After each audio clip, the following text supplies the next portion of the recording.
पिछली कड़ी में हमने देखा था कि महर्षि विश्वामित्र द्वारा दिए गए मंत्र से अग्नि आदि देवताओं ने प्रकट होकर ऋषि अजिगर्त के पुत्र शून्यशेप के प्राणों की रक्षा की थी। ऋषियों एवं देवताओं के प्रयासों से ऋषि कुमार शून्यशेप और राजकुमार रोहित के प्राण तो बच गए, यज्ञ भी पूर्ण हो गया और वरुण भी संतुष्ट होकर चला गया, किंतु ऋषि विश्वामित्र और ऋषि अजिगर्त के जीवन में एक नई समस्या उत्पन्न हो गई। जब यज्ञ संपूर्ण हो गया तो ऋषि विश्वामित्र के 100 पुत्र अपने पिता को घृणा और क्रोध से देखने लगे, क्योंकि यज्ञ के दौरान विश्वामित्र ने अपने पुत्रों को पितृ आज्ञा का उल्लंघन करने के अपराध में चांडाल बनकर 1 सहस्र वर्ष तक पृथ्वी पर कुत्तों का मांस खाने का श्राप दिया था। इसी प्रकार जब ऋषि अजिगर्त ने बलि यूप से मुक्त हुए अपने पुत्र शून्यशेप को गले लगाना चाहा, तो शून्यशेप ने ऋषि अजिगर्त को अपना पिता मानने से मना कर दिया और कहा कि आपने मेरे बदले में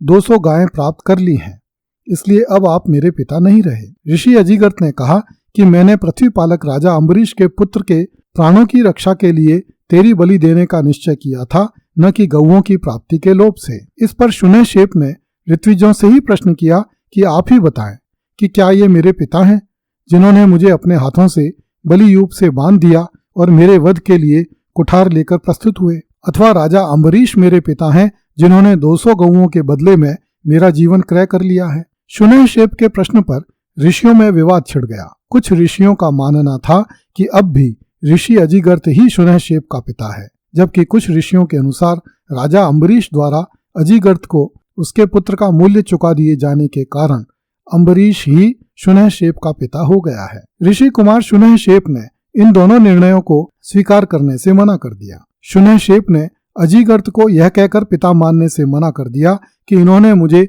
200 गौओं के बदले विक्रय कर दिया था। इसी प्रकार शून्यशेप ने राजा अम्बरीश को भी यह कहकर पिता मानने से अस्वीकार कर दिया कि राजा अम्बरीश ने उसे पालने के लिए नहीं अपितु बलि देने के लिए क्रय किया था।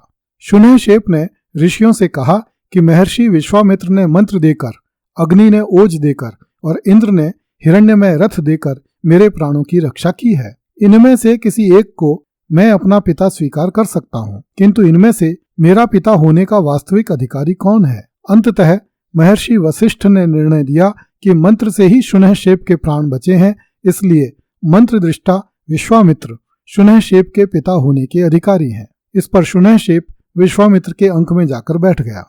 इस पर विश्वामित्र ने शून्यशेप को देवरात अर्थात देवताओं का पुत्र घोषित किया, क्योंकि देवताओं ने शून्यशेप के प्राणों की रक्षा की थी। शून्यशेप की यह कथा विभिन्न पुराणों में कुछ अंतर के साथ मिलती है। एक स्थान पर आया है कि विश्वामित्र के कहने पर शून्यशेप ने उषा देवता का स्तवन किया।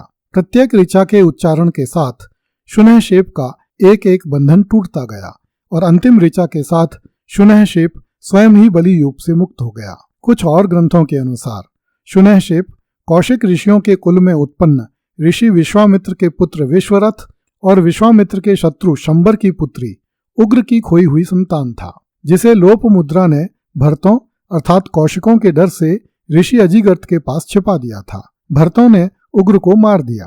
कुछ ग्रंथों के अनुसार ऋषि अजिगर्त अत्यंत निर्धन था, इसलिए उसने अपने परिवार का उदर पोषण करने के लिए अपना पुत्र राजा अम्बरीश के हाथों बेच दिया था। कुछ ग्रंथों में यह भी लिखा है कि राजकुमार रोहित अपने पिता की इच्छा के विरुद्ध जंगलों में भाग गया था ताकि वरुण उसे न पकड़ सके, तथा राजकुमार ने ही अन्न की खोज में अपने परिवार सहित भटक रहे ऋषि अजिगर्त को इस बात के लिए तैयार किया था कि यदि ऋषि अजिगर्त अपने 3 पुत्रों में से किसी एक की बलि चढ़ाने को तैयार हो जाए तो राजकुमार अपने पिता राजा अम्बरीश से कहकर ऋषि को इतनी गौएं दिलवा देगा जिससे ऋषि के परिवार को भूखा नहीं मरना पड़ेगा। कुछ पुराणों के अनुसार जब शून्यशेप बलि से बचने के लिए करुण क्रंदन कर रहा था, तब महर्षि विश्वामित्र ने अपने प्रथम 50 पुत्रों को बुलाया और उनसे कहा कि वे शून्यशेप को ज्येष्ठ बंधु के रूप में स्वीकार कर लें, किंतु उन पुत्रों ने पितृ आज्ञा नहीं मानी। अतः विश्वामित्र ने उन 50 पुत्रों को